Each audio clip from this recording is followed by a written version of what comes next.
नमस्कार, मैं हूं संजय शर्मा। आप देख रहे हैं 4 पीएम गुजरात। अमेरिका का सबसे शानदार विश्वविद्यालयों में से एक विश्वविद्यालय है यूनिवर्सिटी ऑफ मिशिगन। चुनाव से पहले लोकसभा चुनाव होने को थे, वहां से खत आया, मुझे बोलने के लिए आमंत्रित किया गया। और जैसे ही भारत सरकार को पता चला कि मैं अमेरिका जा रहा हूं इस विश्वविद्यालय में व्याख्यान देने के लिए, तो साजिशन मेरे वीजा को, मेरे पासपोर्ट को कैसे महीनों तक रोक लिया गया, इसकी एक लंबी कहानी है, फिर मैं आपको सुनाऊंगा कभी। आज मैंने उस यूनिवर्सिटी के प्रोफेसर जॉय से अनुरोध किया कि आइए हमारे 4 पीएम गुजरात के दर्शकों को बताइए कि मोदी के और ट्रंप के रिश्तों की कहानी क्या है। अब की बार ट्रंप सरकार का नारा मोदी जी ने क्यों लगाया था। मुझको यकीन है ये इंटरव्यू आप सुनेंगे तो दिल थाम के बैठ जाएंगे, अपने दोस्तों को भी जरूर भेजेंगे। तो 4 पीएम गुजरात को ज्वाइन करिए, सब्सक्राइब करिए। चलते हैं प्रोफेसर जॉय के पास। 4 पीएम न्यूज नेटवर्क में स्वागत है जॉय सर आपका। और मेरा बड़ा सौभाग्य कि आज मैं कितने पढ़े लिखे अमेरिका में यूनिवर्सिटी ऑफ मिशिगन के उस प्रोफेसर से बात कर रहा हूं, जिस प्रोफेसर की स्टडी, जिस प्रोफेसर की बातचीत, जिस प्रोफेसर के सर्वे पूरी दुनिया में धूम मचाते हैं। तो बड़ा अच्छा लगता है कि भारत का कोई आदमी, मुंबई का रहने वाला व्यक्ति अमेरिका में जाए। यूनिवर्सिटी ऑफ मिशिगन जो दुनिया की सबसे प्रतिष्ठित यूनिवर्सिटी में से है, उसमें 2011 से आप वहाँ पे हैं, पढ़ा रहे हैं। तो मुझे बड़ा आपका बहुत बहुत स्वागत है। और मैं सबसे पहले उस चर्चित सर्वे की बात करना चाहता हूं जो आपने किया, आपकी यूनिवर्सिटी में आपके साथियों ने मिलकर किया, जिसमें अमेरिका की बहुत सारी चीजों का जिक्र था। और इस समय भारत और अमेरिका के रिश्ते किस मुकाम पर पहुंच गए हैं, पूरी दुनिया की निगाह इस पर लगी हुई है। तो सबसे पहले मैं जॉय सर उस सर्वे के बारे में बात करना चाहूंगा। क्यों किया आपने, पीछे उद्देश्य क्या था, और इस सर्वे में क्या क्या पाया आपने। पहली बात तो ये है कि वो सर्वे मैंने किया है। मेरे दो साथी थे, उसमें कर्णव पोपट और विष्णु प्रकाश, दोनों अशोका यूनिवर्सिटी के छात्र हैं। और हम ज़्यादातर कोशिश करते हैं कि भारत के बारे में कोई काम करेंगे तो भारतीय छात्रों के साथ ही काम करते हैं। तो कई बार ऐसे स्टूडेंट्स हमें कांटेक्ट करते हैं कि हमें ये करना है, वो करना है। और तब जो है शुरुआत हुई थी भारत और यूएस के बीच में कुछ अनबन होने लगी थी कि ये टैरिफ्स आएंगे या नहीं आएंगे। तो हमने सोचा कि कौन से देश है जिन्हें यूएस से आज के दिन डरना चाहिए और कौन से देश है जिन्हें नहीं डरना चाहिए। और इसमें ये इस चीज को पढ़ने के लिए एक चीज करना जरूरी है कि कौन से देश के लोग यहाँ के जो डोनाल्ड ट्रंप है और उसके साथ साथ जो रिपब्लिकन पार्टी है, उन्हें कौन पैसे दे रहा है। जहाँ के आप इंडिया में अब तो इलेक्टोरल बॉन्ड्स है, बट वो भी जो डेटा है वो पब्लिक के पास नहीं है वो डेटा। लेकिन यूएस में जो सिस्टम है उसके हिसाब से आप कोई भी पैसे दोगे अगर किसी भी पार्टी को, तो वो जो डेटा है वो पब्लिक होता है। ठीक है, एफईसी बोल के एक चीज है और ओपन सीक्रेट्स बोल के एक चीज है, यहाँ से आप डेटा गैदर कर सकते हैं। तो हमने क्या किया है कि 2002 एक्चुअली 1998 से 2022 तक, 2024 के इलेक्शन के डेटा इसमें नहीं है, सारे सालों में किस किसने पैसे दिए हैं पूरे यूएस में, उसके डेटा हमने गैदर किया। अब वो डेटा गैदर करने के बाद हमने ये किया है कि उनमें से कौन से नाम है जो लगता है कि ये भारतीय नाम है। ठीक है, अब इसमें कुछ एरर तो होता ही है, क्योंकि जो कोई भारतीय नाम हो सकता है वो बांग्लादेशी भी हो सकता है, वो नेपाल से भी हो सकता है, भंडारी नाम होगा, या तो वो पाकिस्तानी हो सकता है, या तो अफगानिस्तान से हो सकता है, वगैरह वगैरह। तो वो सब के एरर्स वगैरह जो है उसके हमने कैलकुलेशन कर रखे है पेपर में। बट उसके बावजूद हमने पूरे ईयर बाय ईयर का एक विश्लेषण किया है कि कितने इंडियन अमेरिकन है, जिसको हम भारत में एनआरआई कहते हैं, जो यूएस में है, जो पॉलिटिकल पार्टीज को पैसे दे रहे हैं। ठीक है, अब इसमें हमें सबसे खास दो बातें पता चली। एक तो है कि इंडिया में हम सोचते हैं कि यूएस में रहने वाले जो एनआरआईज है वो ज्यादातर राइट विंग के लोग होते हैं, लेकिन डेटा जो है वो ये नहीं कहता है। डेटा कहता है कि यूएस में रहने वाले जो इंडियन अमेरिकन है वो ज्यादातर पैसे डेमोक्रेट्स को देते हैं। इनफैक्ट वो स्टेट बाय स्टेट अगर जाइए तो फिर आपको देखेंगे हर स्टेट में, ऑलमोस्ट हर स्टेट में डेमोक्रेट्स को ही ज्यादा पैसे देते हैं, और राइट विंग साइड जो है, जो रिपब्लिकन जिसे कहा जाता है, ट्रंप का पार्टी, उसे कम पैसे मिलते हैं। और इनफैक्ट जो 2016 के जो इलेक्शंस थे, जो हिलरी क्लिंटन वाले इलेक्शंस, उसमें ट्रंप को सबसे कम पैसे दिए गए कंपेयर टू अर्लियर ईयर्स में जो रिपब्लिकन को कितने देते और डेमोक्रेट को कितने देते।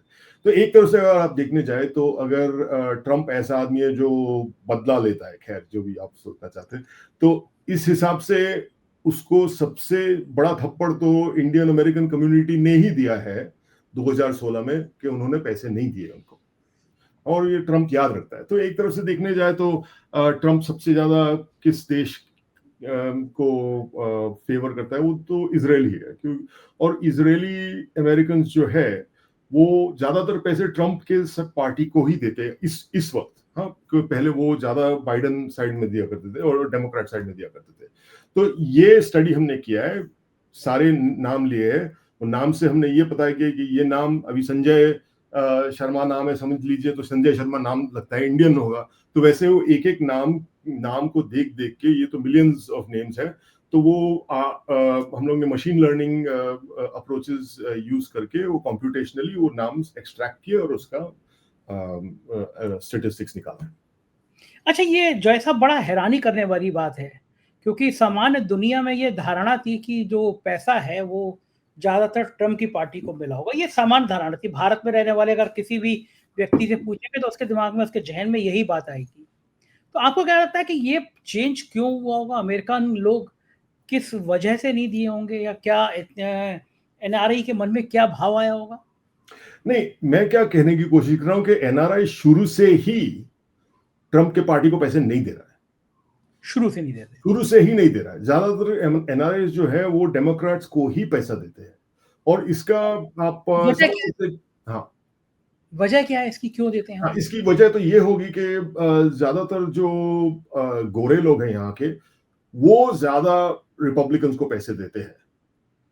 ठीक है, वो एक मेजोरिटेरियनिज्म टाइप का हो गया। जैसे कि आप सोच सकते हैं कि इंडिया में राइट विंग को पैसे कौन देगा, और जो माइनॉरिटी है वो किसको पैसे देगा। तो यहाँ पे जो इंडियन भारत के लोग जो है वो तो माइनॉरिटी हो गए, तो माइनॉरिटीज जो है ज्यादातर वो डेमोक्रेट्स को ही पैसे देते हैं। वो आप उसको लेफ्ट विंग माने या नहीं माने, जो भी है, थोड़ा सेक्युलर टाइप पार्टी है, तो वहीं पे पैसे जाते हैं। अब रिसेंटली वो पैसे थोड़े कम होने लगे हैं और ज्यादा पैसे रिपब्लिकन साइड में जाने लगे हैं, लेकिन फिर भी ओवरवेलमिंगली ज्यादा पैसे डेमोक्रेट्स को ही मिलते हैं। अब ये देखने वाली बात है कि ट्रंप की, मोदी की एक आध दो मीटिंग्स हुई है, फिर यहाँ पर वो बहुत बड़ी टेक्सास में स्टेज पर मोदी और ट्रंप साथ में गए, हाथ में हाथ डाल के घूमे घूमे, जो भी किया, तो वो सब से देख के ऐसा लग रहा था कि इन दोनों की जो दोस्ती है, इसकी वजह से ज्यादा फंडिंग रिपब्लिकन साइड में जाएगी, और थोड़ी फंडिंग बड़ी है रिपब्लिकन साइड में, ये बात स्पष्ट है डेटा से, लेकिन फिर भी ओवरवेलमिंगली डेमोक्रेट साइड में ही है पैसे। इस बात से संदर्भ में मैं दो चीजें पूछना चाहूंगा कि जब पिछले चुनाव में भारत के प्रधानमंत्री गए थे और उन्होंने नारा लगाया था अब की बार ट्रंप सरकार, तो भारत में इसकी बहुत तीखी आलोचना हुई थी, क्योंकि भारत की नीति रही है कि हमारा एक प्रधानमंत्री कभी भी किसी दूसरे देश के चुनाव में जाकर दखल नहीं देंगे। और फिर जब दोबारा चुनाव होना था तो प्रधानमंत्री जी को सामान्य लोग मानते हैं ये कि उनको लगा बाइडेन जीत जाएंगे, इसलिए ट्रंप साहब ने मिलने की कोशिश करी और मोदी जी नहीं मिले। लोग कहते हैं ट्रंप साहब इस बात से नाराज है, भारत के संग जो वो व्यवहार कर रहे हैं, 40 बार गिना चुके कि युद्ध मैंने रुकवाया, युद्ध मैंने रुकवाया। तो लगता है कि मोदी जी के सपनों को वो धराशायी कर रहे हैं। टैक्स 50% टैक्स लगा दिया, टैरिफ लगा दिया। तो इस बात को आपको क्या लगता है कि वजह क्या होगी? ट्रंप साहब, मोदी साहब तो नारा लगा रहे थे, उनसे, अपने प्रिय दोस्त से, डियर फ्रेंड से इतना नाराज क्यों हो गया? देखिए, एक बात साफ है, ट्रंप का कोई दोस्त नहीं होता है। ठीक है, ट्रंप को आप वो मुंह खोलेगा, मुंह में पैसे डाल देने का, और वो चुप बैठ जाएगा। वो ऐसा साफ सा आदमी है, उसमें कोई ज्यादा सोचना नहीं पड़ता है कि आदमी के सर के पीछे क्या चल रहा है, क्या नहीं चल रहा है। तो वो आया रहेगा मोदी, वो हाउडी मोदी वगैरह किया, वो अब की बार ट्रंप सरकार किया। और मैं मानता हूं कि ये एक्चुअली बेवकूफी है, बिकॉज फॉरेन अफेयर्स में हम कभी भी किसी और देश में जाकर इलेक्शन के पहले बोलते नहीं है कि भाई ये कैंडिडेट वो कैंडिडेट, क्योंकि उसमें रिस्क होता है कि दूसरा आदमी जीत गया तो ये हमारे देश पर क्या करेगा, राइट। अभी ट्रंप ऐसा आदमी है कि वो चाहता है कि लोग आके उसके जूते चाटे, ताकि वो दिखा सके कि हाँ, मैं कितना बड़ा शेर हूं। तो ये ट्रम्प शायद आप कह भी सकते हैं कि थोड़ा अलग किस्म का नेता है, लेकिन फिर भी इस चीज में बहुत बड़ा रिस्क है, क्योंकि ये ट्रम्प जो है ना तो लोगों को अपना दोस्त मानता है, और वो साफ से एक यहाँ पर जैसे हम कहते हैं वो एक हर चीज को वो धंधे के हिसाब से देखता है कि इसमें मेरा कितना फायदा है। ठीक है, अब यूएस के लिए भारत जो है ज्यादातर इररेलेवेंट है, कोई बात नहीं करता। आप पूछ रहे थे कि छात्र क्या पूछते हैं भारत के बारे में, मुझे कोई छात्रों को कुछ पता भी नहीं है कि कौन से भारत का कैपिटल क्या है, भारत के लीडर्स कौन है। तो ये जो हम कहानी सोचते हैं कि ये विश्व गुरु है वगैरह वगैरह, यहाँ पर किसी को पता नहीं इंडिया के बारे में कुछ, थोड़ी बहुत जानकारी होती है, बट उससे ज्यादा तो कोई कॉन्सेप्ट नहीं है। तो ट्रम्प के साथ दोस्ती करना, उसमें साफ सा ट्रांजैक्शनल सवाल है कि उस दोस्ती का भाव क्या है, कितना दे के रखा है। अगर नहीं दे रखा है तो कुछ नहीं मिलने वाला है उसमें। तो ये साफ सा, और ये जो टैरिफ भी जो लगा रहा है, ये इसका कोई भारत से कोई डायरेक्ट दुश्मनी नहीं है, वो रशियन ऑयल की वजह से लगा रहा है। ठीक है, लेकिन एट द सेम टाइम आप उसके हाथ पकड़े हैं, हाथ पकड़ के फोटो लिए है, वो आप उसके साथ वो झाड़वाड़ के आसपास भी गाना गा के नाचेंगे तो फिर भी उससे कोई फर्क नहीं पड़ने वाला है, वो सिर्फ पैसा समझता है। जो ऐसा मुझे तो आपसे बहुत जलन हो रही है, आप इस देश में बैठ के अपने राष्ट्रपति के लिए ऐसा कह रहे हैं। अगर भारत में कोई पत्रकार, कोई प्रोफेसर ऐसी बात कहते तो 4-5 साल तक तो ईडी और सीबीआई उसको जेल से बाहर ना आने दे। और आपकी यूनिवर्सिटी तो इतनी उन्मुक्त है, इतनी खुली हुई है, केवल आपने एक बार मुझे बोलने के लिए बुलाने का मन बनाया तो मेरा वीजा तक नहीं होने दिया सरकार ने। ऐसे में अमेरिका के अंदर जो डेमोक्रेसी की बात की जाती है कि एक यूनिवर्सिटी का प्रोफेसर बैठ के और अपने राष्ट्रपति के बारे में ऐसा कह सकता है, क्या भारत में आपको, चूंकि भारत के मूल के आप रहे हैं, कभी दिन भारत में आएगा कि हम भी अपने प्रधानमंत्री राष्ट्रपति से ऐसे सवाल कर पाए और फिर एजेंसी हमारा कुछ ना बिगाड़े? क्या लगता है आपको? नहीं, एक तो बात सच है कि यूएस में भी ये जो चीज है ये बदल रही है, क्योंकि पहले आप राष्ट्रपति के बारे में कुछ भी उल्टा सीधा कह दे, उसमें कोई डर नहीं था इंसान को। अब आज के दिन में क्या हो चुका है कि हर चीज को ट्रैक किया जाता है। ठीक है, तो मैंने क्या कहा है, क्या नहीं कहा है, मैंने सोशल मीडिया पे क्या कहा है, क्या नहीं किया, ये हर चीज का एक रिकॉर्ड रहता है। तो हम पब्लिक यूनिवर्सिटी में, तो हम सरकारी यूनिवर्सिटी है, तो अभी रिसेंटली कल के ही दिन हुआ है, किसी ने ट्रम्प के खिलाफ, किसी प्रोफेसर ने, ट्रम्प के ठीक खिलाफ नहीं, वो ट्रम्प ने कहा था कि वो जेंडर रिलेटेड बातें नहीं होनी चाहिए क्लास में। वो प्रोफेसर ने जेंडर रिलेटेड बात की क्लास में, ना सिर्फ उस प्रोफेसर को नौकरी से निकाला गया, उसके जो बॉसेस थे, जो बॉस और बॉस के बॉस, दोनों को नौकरी से निकाल दिया गया। ठीक है, तो ऐसा नहीं है कि यहां पर वो बैकस्लाइडिंग जिसे कहते हैं, डेमोक्रेटिक बैकस्लाइडिंग जिसे कहते हैं, कि पहले कुछ करने का हक था और वो आहिस्ते आहिस्ते चले जा रहा है, वो इधर भी हो रहा है। ठीक है, तो वो जो आप समझते कि ये लोचा इंडिया में है लेकिन ये यूएस में कभी नहीं होने वाला, ये बात बिल्कुल सच नहीं है। कि इंडिया में शायद और बुरा हो चुका है कि आप मोदी के खिलाफ कुछ बोलेंगे तो वो कोई ना कोई तो आपको बाटली में डालेगा। लेकिन यहां पर क्या है कि आदत थी लोगों को, कुछ भी बोलो सरकार के बारे में और ठीक ठीक चल जाएगा, वो आहिस्ते आहिस्ते बदल रहा है। अभी वो कैसे बदलेगा, वो सरकार सीधा सीधा आपके पीछे आएगी, या फिर कोई मतलब ऑफिस में आपका कोई बॉस बोलेगा नहीं यार ये करना बंद करो। पहले कोई कुछ नहीं कहता था, आप सरकार के बारे में मैं आपको क्या कहूं कि अब उसके घटिया से घटिया जोक मारो अलाउड था, लेकिन बदल रहा है। और मैं ये भी समझता हूं कि टेक्नोलॉजी की वजह से ये इस चीज को बदलना बहुत आसान हो गया। पहले क्या था कि आप हर इंसान के पीछे आपको एक एजेंट लगाना पड़ेगा कि कैसे पता चलेगी क्या कह रहा है, क्या नहीं कर रहा है, क्लास में क्या कर रहा है, क्या नहीं कर रहा है। अभी आज के दिन में हर क्लास का रिकॉर्डिंग होता है, वो हर रिकॉर्डिंग पे आप एआई चला सकते हो। आप दुनिया भर में आप मेरे ऊपर एक पर्सनल एआई एजेंट लगा सकते हो कि ये आदमी क्या कह रहा है, कब कह रहा है, इसके फोन पे क्या सुनाई दे रहा है, क्या नहीं सुनाई दे रहा है, इसके क्लासरूम में क्या सुनाई नहीं दे रहा है, उसके रिकॉर्डिंग के हिसाब से। तो ये जो ट्रेंड है दुनिया भर में कि आप लोगों को कंट्रोल कैसे किया जाए, इस चीज को टेक्नोलॉजी और भी जबरदस्त करने वाली है। तो आपका सवाल तो मैं आपको उल्टा कहने वाला हूं कि आप ये नहीं सोचिए कि आपको कब इंडिया में और कहने का हक होगा। आप ये सोचिए कि और कम कैसे होने वाला है, क्योंकि ये होने ही वाला है। ना सिर्फ इंडिया में होने वाला है, यूएस में होने वाला है, हर जगह में होने वाला है, क्योंकि सरकार का जो है टेक्नोलॉजी पे एक मोनोपोली कंट्रोल हो रहा है।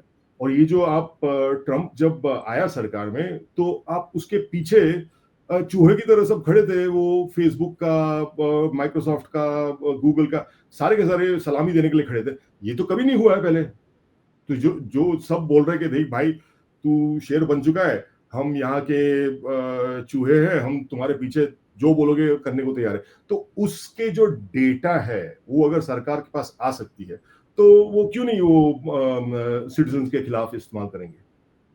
तो ये आपने बहुत खतरनाक बात की कि इतनी सोशल साइट्स जो पूरा कब्जा कर रहे हैं वो लोग भी अगर ट्रंप के आगे झुके हुए हैं, तो फिर ऐसे में एलन मस्क की रीढ़ की हड्डी सीधी कैसे होगी? एलन मस्क ने मोर्चा कैसे ले लिया? तो एलोन मस्क, वैसे एलोन मस्क ने जो ट्विटर को जब खरीदा, तो सब कह रहे थे यार ये आदमी तो पागल है। मैं खुद कह रहा था कि यार ये आदमी, इस चीज का वैल्यू क्या है, ये कितने में खरीद रहा है।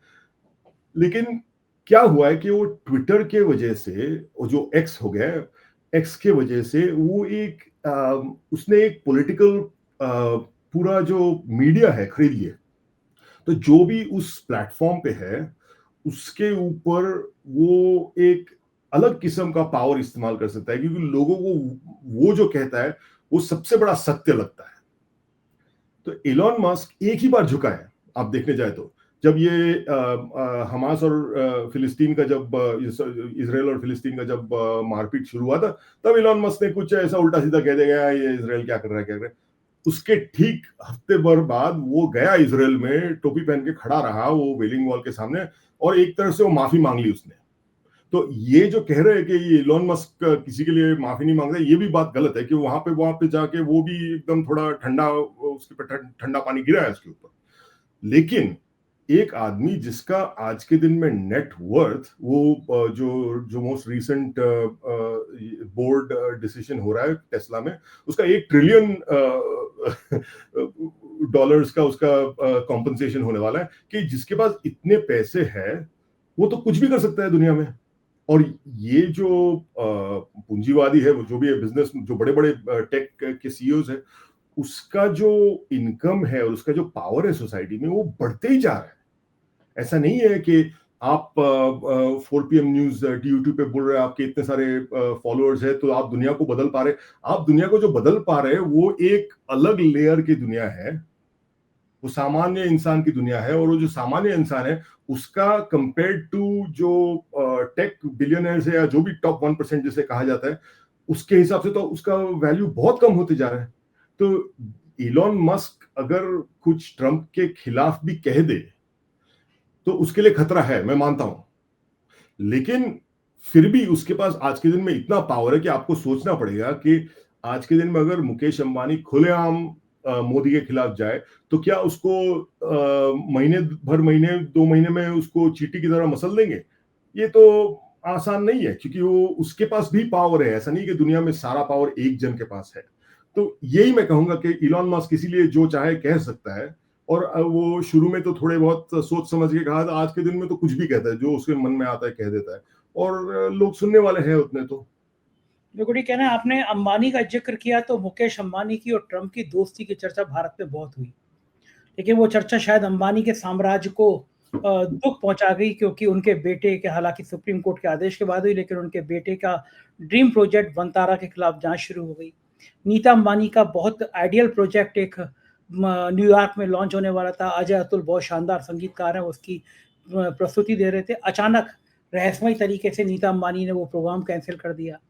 तो क्या आपको लगता है कि मुकेश अंबानी वास्तव में ट्रंप के साथ किसी भी व्यापार की दोस्ती बढ़ाना चाहते थे जो मोदी जी को पसंद नहीं थी? अमेरिका में क्या रिएक्शन है?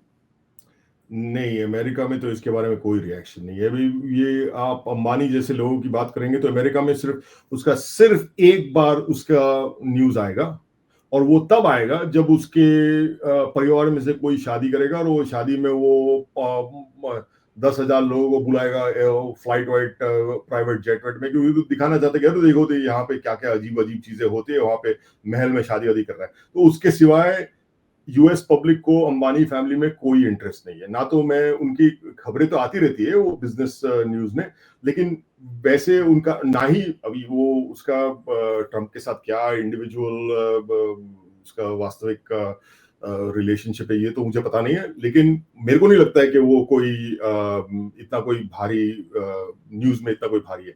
हाँ, अब ये दूसरी बात है कि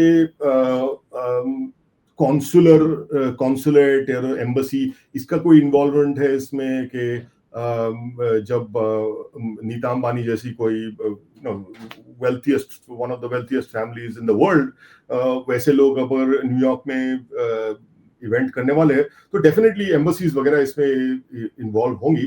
तो ये सवाल शायद वो अच्छा जवाब दे सके मेरे से। बिल्कुल ठीक कह रहे हैं। बड़ा भारत के दर्शकों के लिए बड़ी चौंकाने वाली खबर होगी कि अंबानी जिसके मारे पूरा भारत गदगद रहता है, उसकी अमेरिका में कोई हैसियत नहीं है। वो अमेरिका में जाने कितने अंबानी होते हैं, और आपने बताया कि वहाँ कोई ताकत नहीं है। एक बड़ा ड्रीम रहता है भारत के बच्चों के लिए, बच्चों के अभिभावकों के लिए, कि उनका बच्चा बड़ा अच्छे विश्वविद्यालय पढ़े। और जो 10 सबसे अच्छी यूनिवर्सिटी निकाली जाती हैं बिजनेस मैनेजमेंट की, तो 10 की 10 अमेरिका में दिखाई देती हैं। उसमें भी कुछ बहुत अच्छी यूनिवर्सिटियाँ आपकी हैं, हार्वर्ड है। हार्वर्ड के लिए जो ट्रम्प साहब पीछे पड़े थे, हालांकि वो भी गजब का विश्वविद्यालय, उसने भी अपनी रीढ़ की हड्डी दिखाई और पलट के जवाब दे दिया कि हमें आपका डोनेशन नहीं चाहिए, आपकी मदद नहीं चाहिए। फिर उस पर प्रतिबंध लगाने की बात हुई, लेकिन भारत पे बहुत चर्चा हुई। और भारत के लोग अब ये कहने लगे हैं कि अपने बच्चों को अमेरिका पढ़ाना खतरे से खाली नहीं है, पता नहीं कब कोर्स बीच में करके बंद करके वापस भेज दें। तो भारत के जो बच्चे पढ़ने आते थे, चूंकि आप खुद प्रोफेसर हैं, आपके यहाँ भी बहुत सारे बच्चे रहे होंगे, आप बुलाते भी रहते हैं बोलने के लिए लोगों को, इस पूरे बदलते हुए परिवेश का स्टूडेंट्स पे, उनके गार्जियंस पे कितना अंतर पड़ता है?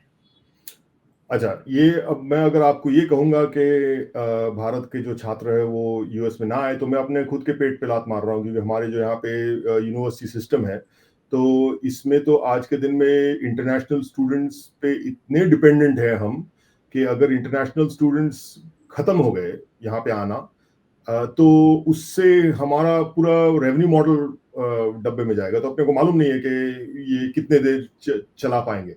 लेकिन एक बात बिल्कुल सच है कि आज के दिन में, आज से 1 साल पहले के कंपैरिजन में यूएस में अपने बच्चों को भेजना is a much riskier decision. ठीक है, इसकी 2 वजह है।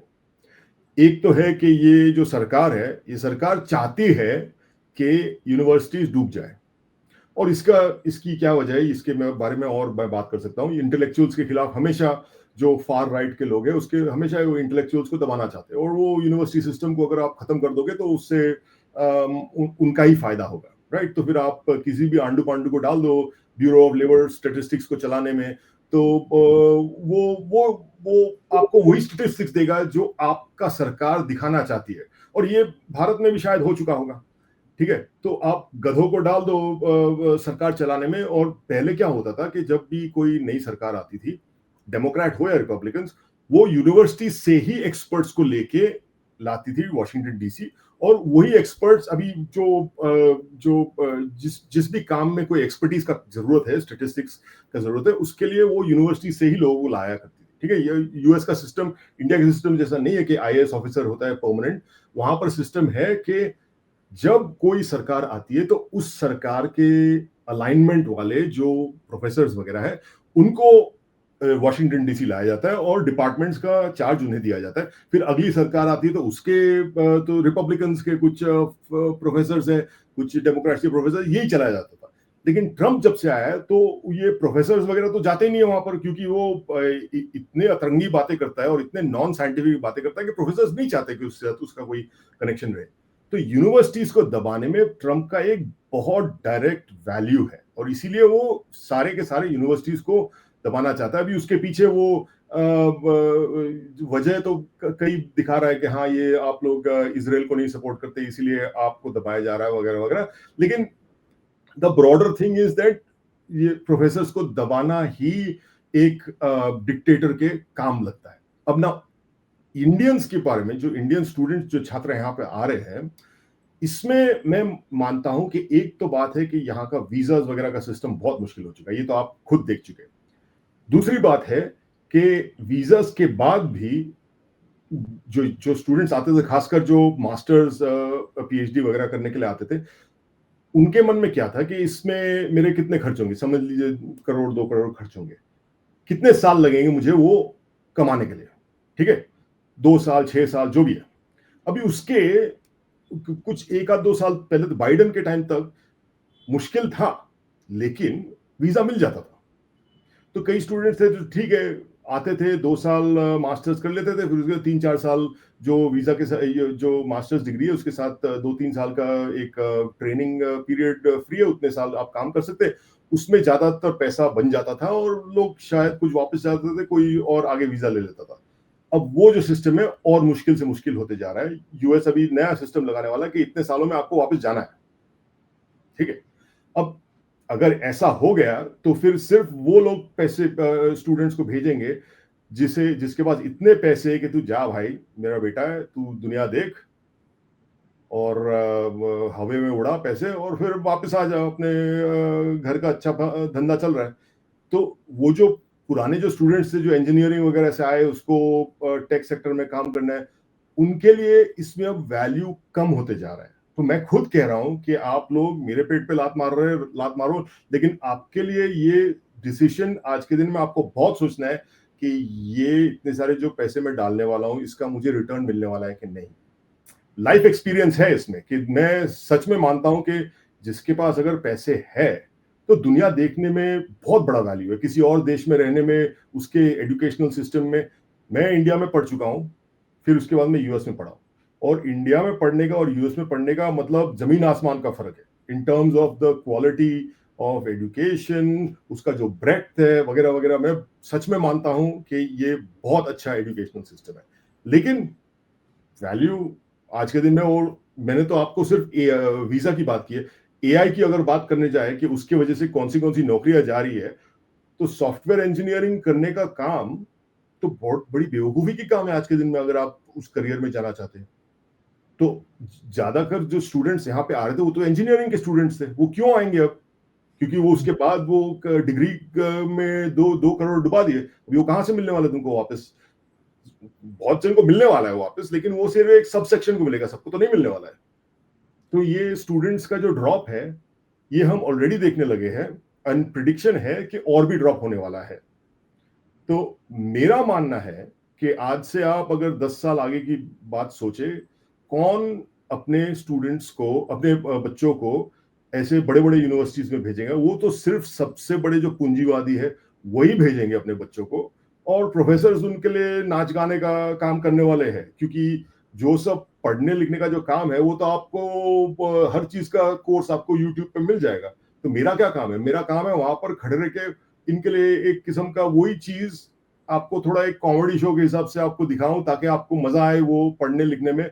थोड़ा एक 1-to-1 अटेंशन के लिए आप प्रोफेसर को खरीद लीजिए, क्योंकि जो कंटेंट जो है जो हम पढ़ाते थे जो ईयर टू ईयर, वो कंटेंट तो आज फोकट हो चुका है, वो तो किसी को भी मिल सकता है। कि मैं अगर आप मुझे बोलेंगे कि हाँ भैया मुझे बताइए कि ये इंटीग्रेटेड सर्किट कैसे बनाया जाता है, तो ये चीज मैं आपको पढ़ाऊं, इससे तो अच्छा 10 बार 10 किस्म के वीडियोस बन चुके हैं यूट्यूब पे जो जो आप पढ़ सकते हैं। आप मेरे पास क्यों आएंगे? आप मेरे पास सिर्फ इसीलिए आएंगे क्योंकि मैं कुछ एडिशनल दे सकता हूं आपको, और वो एडिशनल जो चीज है वो एक परफॉर्मेंस है, वो एक 1-to-1 कनेक्शन है प्रोफेसर के साथ। इस प्रोफेसर ने मेरे में कुछ जगाया है मेरे जहन में वगैरह वगैरह, तो वही हो चुका है।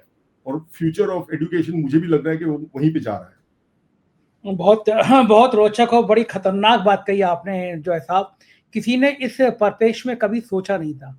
एक आखिरी सवाल कि अब ट्रम्प साहब को लेके अमेरिका के आम जनमानस में क्या ख्याल बन रहा है, क्योंकि जब से ट्रम्प आए उन्होंने पूरी दुनिया में उथल पुथल मचा दी है, चाहे रूस यूक्रेन हो, चाहे इजराइल का मसला हो, चाहे भारत पाकिस्तान का मसला हो, हर जगह ट्रम्प साहब को घुसना है, हर जगह। दूसरा, भरोसा नहीं होता कि आज वो बुराई कर रहे हैं, कल वो तारीफ कर रहे हैं। दुनिया के सबसे बड़े ताकतवर देश का प्रेसिडेंट इतना अपने बातों में उलझ रहा है, आज सुबह कुछ बोल रहा है, कल कुछ और बोल रहा है। तो अमेरिका में जनमानस में आपको क्या लगता है कि इस स्थिति से ट्रम्प साहब के नंबर बढ़े हैं, पोजीशन बढ़ी है, उनकी इज्जत बढ़ी है, या अमेरिकन के मन में लग रहा है कि ये किस तरह का राष्ट्रपति आ गया हमारे यहाँ? क्या लगता है? ये ट्रम्प के जो जिसे हम अप्रूवल नंबर्स कहते हैं, इसमें वीक टू वीक लिया जाता है कि ये कितने लोग सोच रहे कि ये अच्छा काम कर रहा है, उसके गिरे ही जा रहे हैं। तो अब आज के दिन में ट्रंप की जो सपोर्ट है यूएस में बहुत गिर चुकी है, लेकिन फिर भी खास बात यह है कि उसका जो कोर सपोर्ट ग्रुप है वो ट्रंप से नहीं हिलने वाला है। और यूएस में जो है 2 पार्टी का सिस्टम है, ठीक है। जब 2 पार्टी का सिस्टम है, इसका मतलब यह होता है कि उस पार्टी में जो सबसे एक्सट्रीम इंसान है उसी की बात चलती है, क्योंकि क्या है कि एक प्राइमरी इलेक्शन होता है, उसके बाद में मेन इलेक्शन होता है। तो प्राइमरी इलेक्शन तो आपको कैसे समझाएं कि ये जो पार्टी देने का, ये जो टिकट देने का जो धंधा है, जो इंडिया में समझ लीजिए अखिलेश यादव डायरेक्टली कर सकता है या तो फिर नरेंद्र मोदी डायरेक्टली कर सकता है, ये नहीं, ये सिस्टम यहाँ पर नहीं है। यहाँ पर क्या है कि आपका जो लोकल एरिया है, पहले यहाँ पर समझ लीजिए कि बीजेपी के 5 आदमी को ये बनना है, वहां का विधायक बनना है, तो वो 5 को पहले आमने सामने एक फर्स्ट राउंड प्राइमरी इलेक्शन लड़ना पड़ेगा, और उसके बाद में उन 5 में से जो जीतेगा उसी को टिकट मिलेगा मेन इलेक्शन में खड़े होने के लिए। अगर ये सिस्टम हो तो उन 5 में से जो सबसे एक्सट्रीम है वही जीतेगा, क्योंकि मानसिकता यही है कि हमारे में से, हमारे पार्टी में से जो सबसे ज्यादा हार्डकोर आदमी है वही सामने वाले को हरा सकता है, ये लोग समझते हैं। तो ये बार बार होता है कि हर स्टेट में डेमोक्रेट का भी जो सबसे एक्सट्रीम है, या तो रिपब्लिकन का जो सबसे एक्सट्रीम है, या तो फिर सबसे ज्यादा पैसे जिसके पास है वही जीते जाता है बार बार इलेक्शन प्राइमरीज में। अगर ये देखने चाहे तो ट्रंप का जो सबसे बड़ा ट्रंप कार्ड है वो है कि वो सारे रिपब्लिकन प्रेसिडेंशियल कैंडिडेट्स में से सबसे एक्सट्रीम था, और लोग चाहते हैं कि हमारे सामने जो है, हमारा जो दुश्मन है, जिसको डेमोक्रेट को समझ लो आप दुश्मन समझते, तो उसके खिलाफ लड़ने के लिए हम में से सबसे एक्सट्रीम आदमी ही चलेगा। तो उस हिसाब से इवन दो नेशनल लेवल पे उसका जो अप्रूवल है गिरे जा रहा है, उसका जो कोर स्ट्रेंथ है वो नहीं हिला है। आज कल के दिन में यूएस का one of the top influencers Charlie कर्क को गोली खा के मरा है, और उसके पहले वो उसको मास शूटिंग्स के बारे में कई बार पूछे गए कि आप मास शूटिंग्स के बारे में क्या सोचते हैं। वो बार बार ये कहे, नहीं, मास शूटिंग्स होए ना होए, लोगों के पास बंदूक होनी चाहिए। अभी वही आदमी गोली खा के मरा है, ठीक है, लेकिन फिर भी तुम्हारे साइड का आदमी मरा है, फिर भी बंदूकों का जो लोगों में एकदम जज्बा है यहाँ पे यूएस में, वो एकदम कम नहीं हुआ है। मेरे बच्चे के स्कूल में, किंडरगार्टन स्कूल में, कोई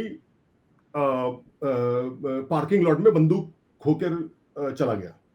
बाप रे। इसी साल में हमारे घर के 50 किलोमीटर एरिया के अंदर और 2 स्कूल्स में शूटिंग हुए। कोई भी सोचेगा कि ऐसा देश में कौन रहना चाहता है यार, ये जो बच्चों को जाके गोली मार दे, लेकिन चलता जाता है। इन्फ्लेशन है फिर भी चलता जाता है।